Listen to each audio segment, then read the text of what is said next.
అదొక గొప్ప సామ్రాజ్యం, గొప్ప చరిత్రను కలిగి ఉన్నది. అయినప్పటికీ నీచమైన రాజ్యముగా మిగిలిపోయింది. దాని గర్వమే దానిని అంధత్వంలోకి నడిపించి ప్రమాదంలోకి నెట్టింది. ఇంతకీ అదేమిటో ఆ వివరాలను తెలుసుకుందాం.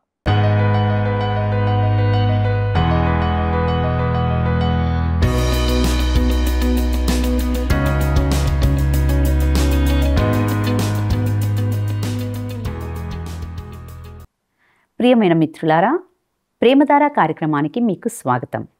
గత కొన్ని రోజులుగా ధ్యానిస్తున్న యెహెజ్కేలు గ్రంథ ధ్యానాలు మీకు ఆశీర్వాదకరంగా ఉన్నాయని భావిస్తున్నాం. నేటి ఈ పాఠంలో దేవుడు ఆయా దేశాల మీద ప్రకటించిన తీర్పులో భాగంగా ఐగుప్తు తీర్పును గూర్చి, అందులో నుండి మనం నేర్చుకునే కొన్ని ఆధ్యాత్మిక విషయాలను గురించి తెలుసుకుంటాం. ఇక సందేశాన్ని శ్రద్ధగా విందామా?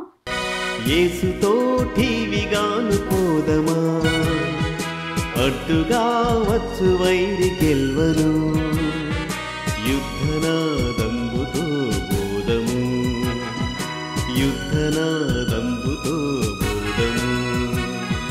యేసుతో టీవీగాను పోదమా, అడ్డుగా వచ్చు వైరి గెల్వను, యుద్ధనాదంబుతో బోధము, యుద్ధనాదంబుతో బోధము.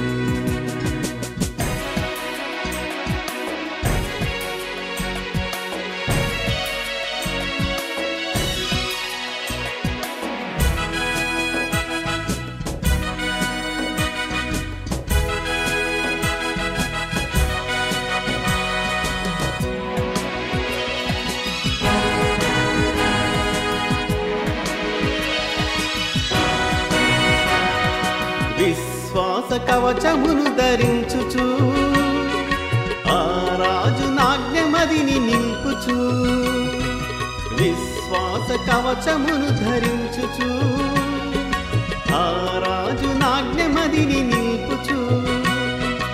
అనుదినంబు శక్తిని పొందుచున్న వారమై, అనుదినంబు శక్తిని పొందుచున్న వారమై, యేసుతో టీవీగాను వెడలను, యేసుతో టీవీగాను పోదమా, అడ్డుగా వచ్చు వైరి గెల్వను, యుద్ధనాదంబుతో. మహాగణుడును రక్షకుడైన యేసు క్రీస్తు సుమధుర నామంలో ప్రేమధార టీవీ వీక్షకులందరికీ శుభములు తెలియజేస్తున్నాం. నేటి మన ఈ పాఠంలో యెహెజ్కేలు గ్రంథము 31, 32 అధ్యాయాలను ధ్యానించుకోబోతున్నాం. మునుపటి పాఠంలోని 2 అధ్యాయాలు మరియు ఈ పాఠంలోని 2 అధ్యాయాలు అనగా 29 నుండి 32 అధ్యాయాల వరకు ఐగుప్తు విషయమైన తీర్పు విభాగాన్ని ముగిస్తున్నాయి. యెహెజ్కేలు గ్రంథంలో ఈ 4 అధ్యాయాలు ఐగుప్తు విషయమై ప్రత్యేకపరచడం ఆసక్తికరమైన విషయం. అలాగే యెషయా, ఇర్మియా మరియు చిన్న ప్రవక్తలు కూడా ఐగుప్తును గురించి వివరిస్తూ వచ్చారు. ఇశ్రాయేలు దేశ చరిత్రలో ఐగుప్తు ఎంతో పెద్దదిగా కనిపిస్తుంది. ఇప్పటికీ ఐగుప్తు శరీరంలో ముళ్ళు వలె ఇశ్రాయేలుకు ఎంతో బాధ కలిగించడము ఒక విచిత్రమైన విషయం. వాస్తవానికి ఐగుప్తు తొట్టిలోని కుక్క లాంటిది. అయితే ఇశ్రాయేలు దేశము తొట్టిలోని బాలుడైన యేసును కోరుకోలేదు. కాబట్టే ఇశ్రాయేలు ఈ తొట్టిలోని కుక్కనే పొందింది. ఇది ఒక నీతి కథ రూపంలో వర్ణించబడి ఫరో మరియు అతని ప్రజలను సూచిస్తుంది. 1 నుండి 9 వచనాలు ఐగుప్తులో ఫరో యొక్క గొప్పతనం మరియు మహిమను వివరిస్తాయి. 10 నుండి 14 వచనాలు ఒక చెట్టు దృష్టాంతంలో ఐగుప్తు యొక్క పతనాన్ని చూపిస్తాయి. 15 నుండి 18 వచనాలు ఆ చెట్టు పతనంపై విలాపము మరియు దాని వలన ప్రపంచ రాజ్యాలకు వచ్చిన సంక్షోభాన్ని వివరిస్తాయి. ఆ కాలంలో దీని ప్రభావం ఎలాంటిదంటే, ఈరోజు అమెరికా దేశము ఒక్క రాత్రిలో నాశనమైతే కలిగే ప్రభావం లాంటిది. అలా జరిగితే ప్రపంచ పరిస్థితులు ఖచ్చితంగా మారిపోతాయి. యెహెజ్కేలు గ్రంథము ఎంత ముఖ్యమైనదో మీరు గమనించారని నేను నమ్ముతున్నాను. ఇది ప్రభు యొక్క మహిమను వెల్లడించే గ్రంథం మరియు మన దేవుడు పాపాన్ని శిక్షించే పరిశుద్ధుడనే వాస్తవాన్ని తెలియజేస్తుంది. దేవుడు దయాళుడు మరియు కరుణామయుడు. ఆయన మానవాళిని ప్రేమిస్తాడు, రక్షించాలని అనుకుంటాడు. మరియు ఎవరు కూడా నాశనం అవడాన్ని ఆయన ఎంతమాత్రము ఇష్టపడడు. కానీ ఆయన పాపం విషయమై ఖచ్చితంగా తీర్పు తీరుస్తాడు. ఆయన తీర్పు తీర్చాలని అనుకుంటాడు. కృపాసహితమైన ఆయన ఆహ్వానాన్ని తిరస్కరిస్తే మిమ్మల్ని సైతము ఆయన వదిలేయడు. ఇశ్రాయేలుతో అదే జరిగింది. ఐగుప్తుతో కూడా అదే జరిగింది. ఐగుప్తుకు కలిగి ఉన్న తేజస్సును బట్టి దానికి తీర్పు ప్రకటించబడింది మరియు దానికి ఎంతో తేజస్సు ఇవ్వబడింది. ఇక మనము యెహెజ్కేలు గ్రంథము 31వ అధ్యాయము 2వ వచనంతో నేటి వాక్య అధ్యయనాన్ని ప్రారంభించుకుందాం.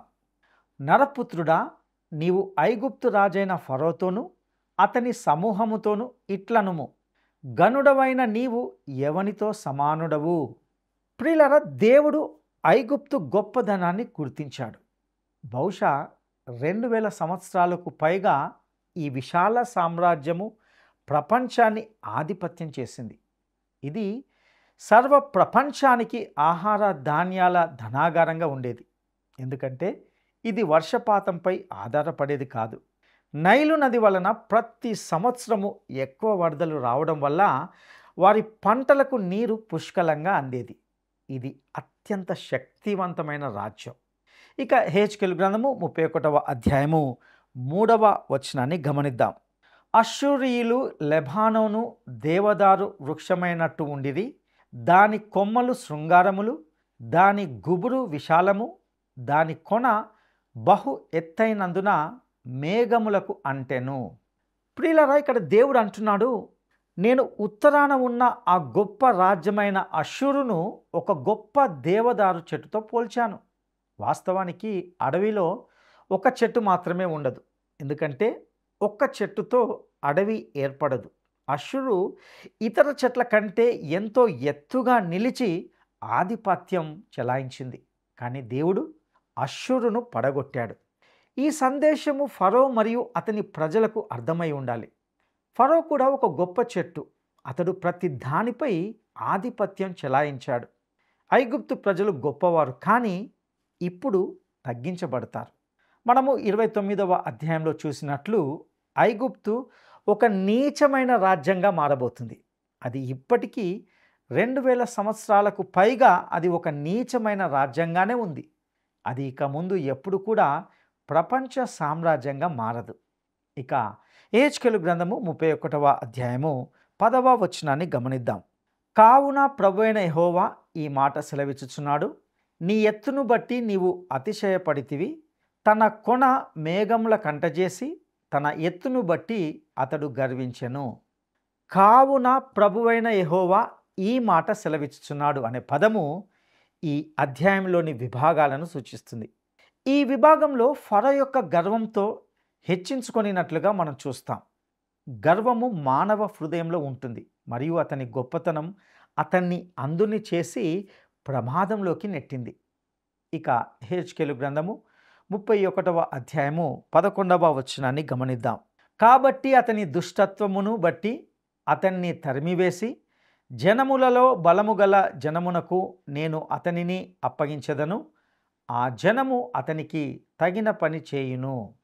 ప్రియులారా, చరిత్రలో ఈ సమయాన దేశముల మధ్య శక్తిమంతుడు ఎవరు అని అనుకుంటున్నారు? అది ఎవరో కాదు, బబులోను రాజైన నెబుకద్నెజర్.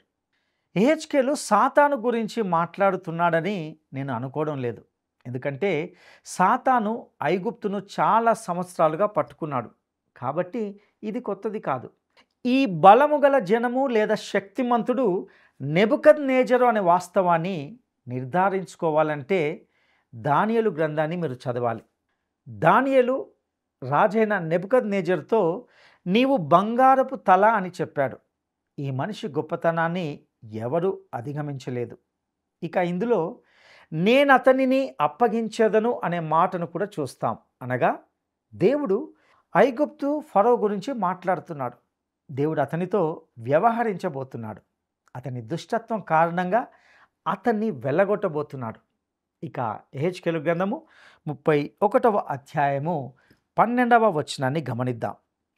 జనములలో క్రూరులైన పరదేశులు అతనిని నరికి పారవేసిరి, కొండలలోనూ లోయలన్నిటిలోనూ అతని కొమ్మలు పడెను, భూమి అందున్న వాగులలో అతని శాఖలు విరిగిపడెను, భూజనులందరూ అతని నీడను విడిచి అతనిని పడి ఉండనిచ్చిరి.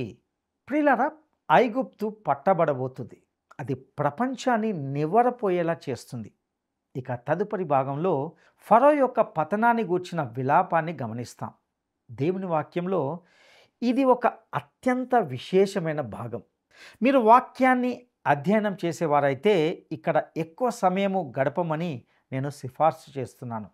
ఇక యెహెజ్కేలు గ్రంథము 31వ అధ్యాయము 15వ వచనాన్ని గమనిద్దాం.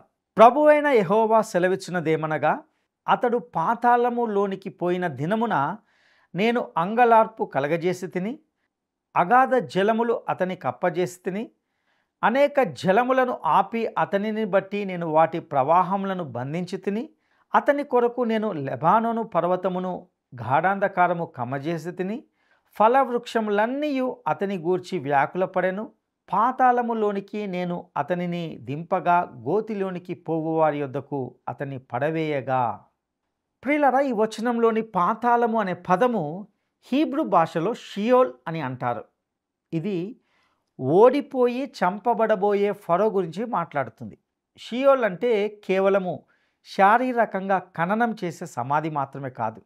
ఇది అదృశ్యమైన ప్రపంచం, తెలియని ప్రాంతం లేదా మృతుల నివాస స్థలం. ఇది ఆత్మ వెళ్ళే స్థలం. శరీరం భూమిలోకి వెళ్తుంది, ఆత్మ దేవుని యొద్దకు వెళ్తుందని సొలొమోను చెప్పిన మాట గుర్తుంది కదా. ప్రసంగి గ్రంథము 12వ అధ్యాయము 7వ వచనంలో ఈ మాటను గమనిస్తాం. మన్నైనది మరలా మంటికి చేరును గాని ఆత్మ దానిని దయచేసిన దేవుని యొద్దకు చేరును. ప్రియులారా, మానవ శరీరము ధూళితో సమానమే. కీర్తనకారుడు 103వ కీర్తన 14వ వచనంలో మనుషుని గూర్చి మాట్లాడుతూ ఈ విధంగా చెప్పాడు. మనము నిర్మింపబడిన రీతి ఆయనకు తెలిసే ఉన్నది, మనము మంటివారమని ఆయన జ్ఞాపకం చేసుకొనిచున్నాడు. అవును ప్రియులారా, మనము కొన్నిసార్లు కేవలము మంటివారమని మర్చిపోతాం. మన శరీరాల విషయమై కూడా అది కేవలము మన్నే అని మనం గుర్తుంచుకోవాలి. మన శరీరాలు భూమిలో పెట్టినప్పుడు అవి మన్నైపోతాయి. అయితే ప్రభు అయిన యేసు ఒక విశ్వాసి మరణించినప్పుడు అతడు నిద్రిస్తున్నాడు అనే వాస్తవాన్ని గురించి మాట్లాడాడు. అదేవిధంగా పౌలు కూడా తెస్సలోనికైలకు రాసిన మొదటి పత్రిక 4వ అధ్యాయము 13వ వచనంలో భౌతిక శరీరము నిద్రిస్తున్నది అని మాట్లాడాడు. ఇంతకీ నశించిన వారి ఆత్మలు ఎక్కడికి వెళ్తాయి? అవి కూడా షియోల్కే వెళ్తాయి. లూకా సువార్త 16వ అధ్యాయము 19 నుండి 31వ వచనంలో యేసు చెప్పిన వాస్తవ సంఘటన నుండి షియోల్ 2 భాగాలుగా విభజించబడిందని తెలుస్తుంది. ఒకటి వేదనకరమైన స్థలము, అది ధనవంతుడు వెళ్ళినది. మరొకటి అబ్రహాము ఒడికి అనగా పరదైసు, అది లాజరు వెళ్ళినది. వేదనకరమైన స్థలాన్ని నూతన నిబంధనలో చెప్పిన నరకం లేదా అగ్నిగుండంతో తారుమారు చేయకూడదు. షియోల్ ఒక తాత్కాలిక మృతుల నివాస స్థలంగా కనిపిస్తుంది. ప్రభు అయిన యేసు ఆరోహణుడైనప్పుడు పరదైసు అనగా అబ్రహాము ఒడిని ఖాళీ చేశాడు. ఈ విషయాన్ని ఎఫెసీ పత్రిక 4వ అధ్యాయము 8 నుండి 10 వచనాల్లో గమనిస్తాం. ఆ వేదనకరమైన స్థలము తుది తీర్పు కోసం మహాధవల సింహాసనం ముందు నిలబడే వరకు ఖాళీ కాదు. ఈ విషయాన్ని ప్రకటన గ్రంథము 20వ అధ్యాయము 11 నుండి 15 వచనాల్లో చూస్తాం. ఈ నేపథ్యంతోనే యెహెజ్కేలు ఫరో షియోల్లోకి దిగిపోయే దృశ్యాన్ని పోలుస్తున్నాడని గమనించాలి. దేవుడు ఇక్కడ ఫరో శరీరం గురించి మాట్లాడడం లేదు. సమాధి శరీరాలను స్వీకరిస్తుంది, కానీ అంతులేని అస్తిత్వం కలిగిన మానవుని అభౌతిక భాగము షియోల్కి వెళ్తుంది. ఇక అగాధ జలములు అతనికి అప్పజేసి తిని, అనేక జనములను ఆపి అతనిని బట్టి నేను వాటి ప్రవాహములను బంధించి తిని, అతని కొరకు లెబానోను పర్వతమును గాఢాంధకారము కమ్మజేసి తిని అనే మాటలోని అర్థం ఏమిటంటే, అతడు మరణించినప్పుడు మొత్తం ప్రపంచం దుఃఖించింది. ఫినిషియా గొప్ప రాజ్యంలోని లెబానోను వరకు గొప్ప దుఃఖం వ్యాపించింది.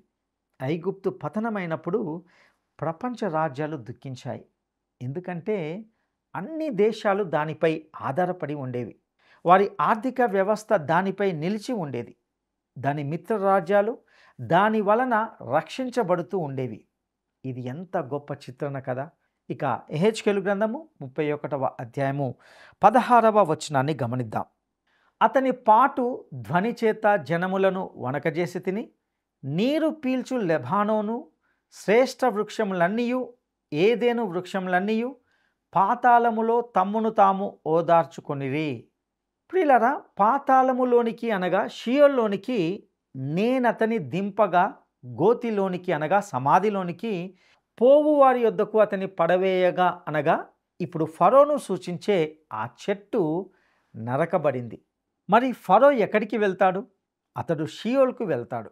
ఇప్పుడు అతడు ఏమి కనుగొంటాడో గమనిద్దాం. యెహెజ్కేలు గ్రంథము 31వ అధ్యాయము 18వ వచనాన్ని గమనిద్దాం. కాబట్టి ఘనముగాను గొప్పగానున్న నీవు ఏదెను వనములోని వృక్షములలో దేనికి సముడవు? నీవు పాతాళములోనికి త్రోయబడి ఘనులై అక్కడికి దిగిపోయిన రాజుల యొద్ద ఉందువు. ఖడ్గము చేత హతులైన వారి యొద్దను సున్నతి నొందని వారి యొద్దను నీవు పడియున్నావు. ఫరోకును అతని సమూహమునకు ఈలాగు సంభవించును. ఇదే ప్రభువగు యెహోవా వాక్కు. ప్రియులారా, ఫరో షియోల్కు చేరుకున్నప్పుడు చంపబడిన ఇతర పాలకులు కూడా అక్కడ ఉన్నాడని కనుగొన్నాడు. అతడు మరొక విషయాన్ని కనుగొన్నాడు. మరణంలో ప్రజాస్వామ్యం ఉంది. మనము ఈరోజు ఏకీకరణ గురించి ఎంతో మాట్లాడతాం, కానీ ధనవంతులను, బీదలను, నల్లజాతి వారిని, తెల్లజాతి వారిని, పురుషులను, స్త్రీలను, సామాజికంగా పై భాగంలో ఉన్న వారిని, క్రింది భాగంలో ఉన్న వారిని మరణం కంటే బాగా మరేది కూడా ఏకీకరించదు. మరణం వారినందరినీ ఒకే స్థాయికి తీసుకువస్తుంది. కేవలం వారి శరీరాలను సమాధుల్లో ఉంచడం మాత్రమే కాదు, వారి ఆత్మలను కూడా. కొంతమందికి అత్యంత ఆశ్చర్యకరమైన విషయం ఏమిటంటే తాము జంతువులలాగా మరణించలేదని గ్రహించడం. ఒక నాస్తికుడు ఒకసారి ఇలా అన్నాడు, మనిషి చనిపోయినప్పుడు కుక్క చనిపోయినట్లే, అతడు కేవలం అంతమైపోతాడు, మరణాంతర జీవితం అనేది ఉండదు. అయితే అతడు షియోల్లోకి వెళ్ళినప్పుడు అక్కడ ఎవరెవరు ఉన్నారో తెలుసుకున్నప్పుడు ఆశ్చర్యపోతాడు. మరణాంతర జీవితం లేదు, తీర్పు రాదు అని నమ్మిన వారందరూ కూడా అక్కడ ఉంటారు. వారందరూ ఒకే స్థాయిలో ఉంటారు. ఇదే నిజమైన ఏకీకరణ. ప్రభువైన యేసును తిరస్కరించిన వారి ఆత్మలు అక్కడ ఉంటాయి. వారు పాపులు కాబట్టి కాదు, క్రీస్తును తమ రక్షకుడిగా తిరస్కరించినందుకు. క్రీస్తును తిరస్కరించే పాపమే వారిని షియోల్కు, చివరికి మహా ధవలవర్ణ సింహాసనం ఎదుట తీర్పుకు, అగ్నిగుండంకు తీసుకొని వెళ్తుంది. ప్రియులారా, ప్రభువైన యేసు యోహాను సువార్త 16వ అధ్యాయము 9వ వచనంలో ఈ విధంగా స్పష్టం చేశాడు, లోకులు నా యందు విశ్వాసం ఉంచలేదు గనుక. ప్రియులారా, క్రీస్తును రక్షకుడిగా విశ్వసించకపోవడం అనేది ఎంతటి భయంకరమైన విషయం. ఈ వచన భాగం పూర్తిగా క్రొత్త అంశాన్ని తెరుచుకుంటుంది. అదేమిటంటే విడువబడేవారు ఒక నిర్దిష్ట స్థలానికి వెళ్తారు. ప్రభువైన యేసు దీన్ని వేదనకరమైన స్థలము మరియు విడువబడేవారు తీర్పు కొరకు వేచి ఉండే స్థలము అని పిలిచాడు. కొంతమంది నేను దేవుని ముందు ఖచ్చితంగా హాజరవుతాను, కానీ నేను చాలా మంచివాడిని కాబట్టి అక్కడ విషయాలు సరిచేసుకుంటాను అంటారు. కానీ వారి కోసము సిలువ వేయబడిన యేసు సన్నిధిలో నిలిచినప్పుడు వారు చిన్న చిన్న సత్క్రియలకు ఏమీ విలువ లేదని తెలుసుకుంటారు. తమకు దేవుని పట్ల ఏ ఆసక్తి లేదని, దేవుని కోసము ఏ సామర్థ్యము లేనివారని గ్రహిస్తారు. అలాంటప్పుడు దేవుడు వారిని మరెక్కడ ఉంచగలడు? తనకు వ్యతిరేకంగా తిరుగుబాటు చేసే వారిని ఎవరినైనప్పటికీ పరలోకంలోకి తీసుకువెళ్తాడని మీరు అనుకుంటున్నారా? నా ప్రియ స్నేహితులారా, ఇది బైబిల్లో చాలా ముఖ్యమైన భాగంగా మనం గుర్తించాలి. ఇక 32వ అధ్యాయంలో కూడా ఈ విలాపము కొనసాగుతుంది. యెహెజ్కేలు గ్రంథము 32వ అధ్యాయము 2వ వచనాన్ని గమనిద్దాం. నరపుత్రుడా, ఐగుప్తు రాజైన ఫరోను గూర్చి అంగలార్పు వచనమెత్తి అతనికి ఈ మాట ప్రకటింపుము. జనములలో కొదమసింహం వంటి వాడవని నీ వెంచబడితివి, జలములలో మొసలి వంటి వాడవై నీ నదులలో రేగుచు నీ కాళ్ళతో నీళ్లు కలియబెట్టితివి, వాటి వాగులను బురదగా చేస్తివి. ఐగుప్తీయులు సింహము మరియు మొసలి రెండింటిని కూడా ఆరాధించేవారు. నీ నదులలో రేగుచు నీ కాళ్ళతో నీళ్లు కలియబెట్టితివి, వాటి వాగులను బురదగా చేస్తివి. చూసారా, ఆ కాలంలో కూడా వారికి పర్యావరణ సమస్యలు ఉండేవి. పూర్వపు ఫరో నీటిని కలుషితం చేసేవాడు. ఇక ఎహెజ్కేలు గ్రంథము 32వ అధ్యాయము 3వ వచనాన్ని గమనిద్దాం. ప్రభువైన యెహోవా సెలవిచ్చినదేమనగా, గుంపులు గుంపులుగా జనములను సమకూర్చి నేను నా వలను నీ మీద వేయగా వారు నా వలలో చిక్కిన నిన్ను బయటికి లాగెదరు. ఇక్కడ ప్రభువైన యెహోవా సెలవిచ్చినదేమనగా, నేను నా వలను నీ మీద వేయగా అనే మాటలకు భావం ఏమిటంటే, నైలు నదిలో చేపలను పట్టుకోవడానికి నీవు వలలు వేసినట్లుగానే ఓ నైలు నది రాక్షసుడా, ఓ మొసలి, నిన్ను నేను అదే విధంగా పట్టుకోబోతున్నాను. దేవుడు ఇలా అన్నట్లుగా ఉంది. నేను నిన్ను బయటకు లాగి నీ రాజభవనం కాని స్థలానికి తీసుకువెళ్తాను. అక్కడ నీవు నీ ప్రజలతో సమానమైన స్థాయిలో ఉంటావు. ప్రియులారా, మరణము నిజంగా మానవులందరినీ ఒకే స్థాయికి తీసుకువస్తుంది కాదంటారా? ఇక ఎహెజ్కేలు గ్రంథము 32వ అధ్యాయము 11వ వచనాన్ని గమనిద్దాం. ప్రభువైన యెహోవా సెలవిచ్చినదేమనగా, బబులోను రాజు ఖడ్గము నీ మీదికి వచ్చును. అనగా బబులోను రాజు ఐగుప్తును ఆక్రమిస్తాడు. ఇక ఎహెజ్కేలు గ్రంథము 32వ అధ్యాయము 18, 19 వచనాలను గమనిద్దాం. నరపుత్రుడా, అల్లరి చేయు ఐగుప్తుల సమూహమును గూర్చి అంగలార్చుము. ప్రసిద్ధి నొందిన జనముల కుమార్తెలు భూమి క్రిందికి దిగిపోయినట్లు భూమి క్రిందికిని పాతాళమునకు పోయిన వారి యొద్దకును వారిని పడవేయుము. సౌందర్యమందు నీవు ఎవనిని మించిన వాడవు? దిగి సున్నతి నొందని వారి యొద్ద పడియుందువు. దిగి సున్నతి నొందని వారి యొద్ద పడియుండుము. ఇతర పాలకులు కూడా షియోల్లో ఉన్నారని ఇప్పుడు ఫరోకు తెలుస్తుంది.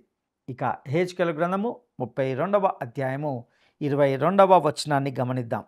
అష్షూరును దాని సమూహమంతయు అచ్చటనున్నవి, దాని చుట్టూను వారి సమాధులున్నవి, వారందరూ కత్తిపాలై చచ్చియున్నారు.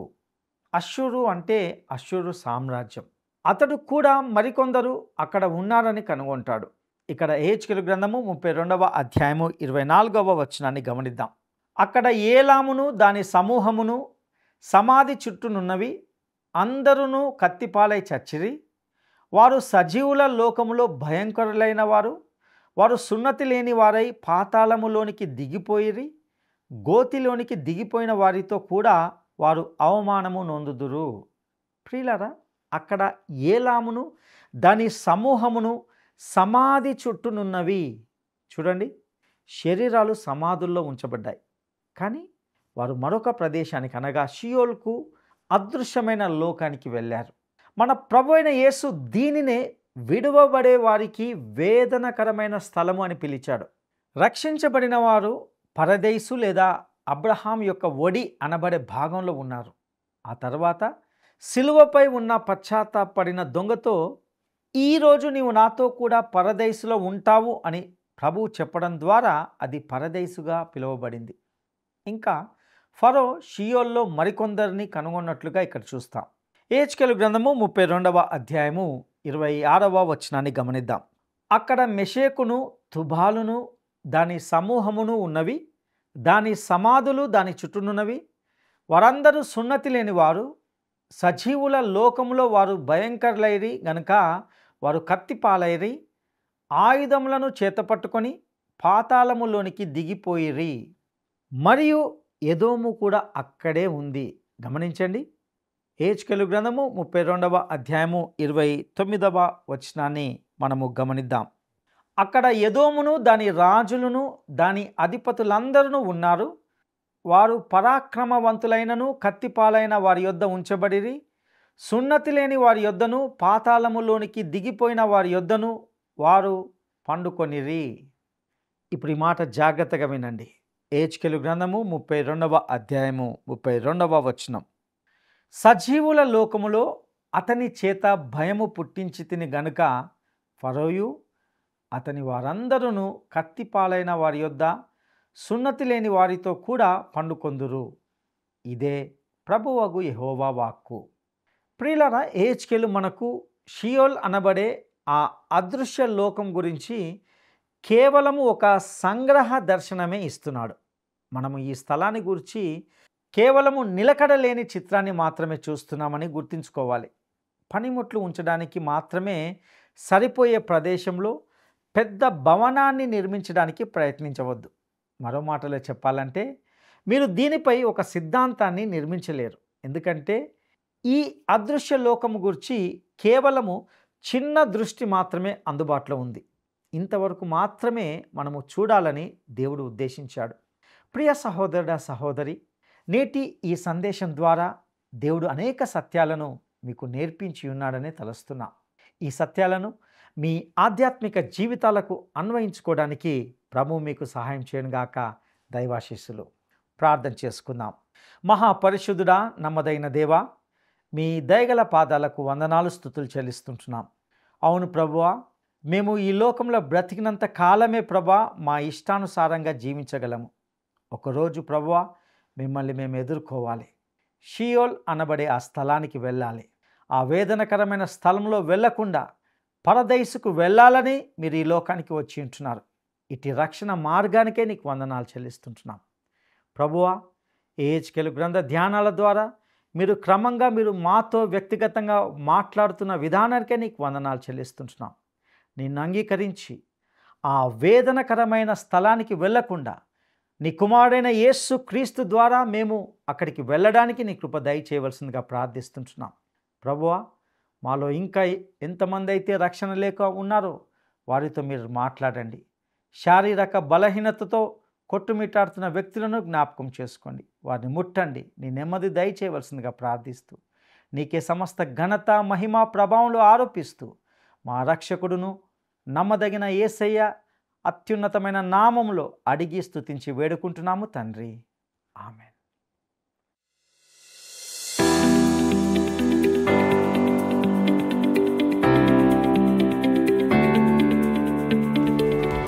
ఈ సందేశంలో బలముగల జనము లేదా శక్తిమంతుడుగా పేర్కొనబడిన నెబ్కద్నెజరు దానియేలు గ్రంథంలో దేనితో పోల్చబడ్డాడు? ఈ సందేశంలో బలముగల జనము లేదా శక్తిమంతుడుగా పేర్కొనబడిన నెబ్కద్నెజరు దానియేలు గ్రంథంలో దేనితో పోల్చబడ్డాడు? 1. బంగారపు తల, 2. ఇత్తడి బాహువు, 3. ఇనుముతో కూడిన పాదములు. ఈ ప్రశ్నకు సరైన జవాబును ఈ వాట్సాప్ నంబరుకు పంపండి. నేటి ఈ సందేశం ద్వారా ఆధ్యాత్మిక జీవితానికి సహాయపడే లోతైన సత్యాలను నేర్చుకున్నారని భావిస్తున్నాం. దేవుని మాటలు, దేవుని వాక్యము అప్పుడు, ఇప్పుడు, ఎప్పటికీ కూడా ప్రభావితమైనదని గ్రహించగలం. ఈ కార్యక్రమానికి సంబంధించి మీకు ఏవైనా ప్రశ్నలు కానీ లేదా సందేహాలు కానీ ఉన్నట్లయితే మాకు ఫోన్ చేయండి. ఈ కార్యక్రమాలు మీకు ఏ విధంగా ఉన్నాయో మాతో పంచుకొనండి. దేవుడు మీకు తోడయుండి నడిపించునుగాక. ఆమేన్. ఈ కార్యక్రమం మీకు నచ్చిందా? అయితే వెంటనే మిస్డ్ కాల్ ఇవ్వండి. బహుమతి పొందే విజేత మీరే కావచ్చు.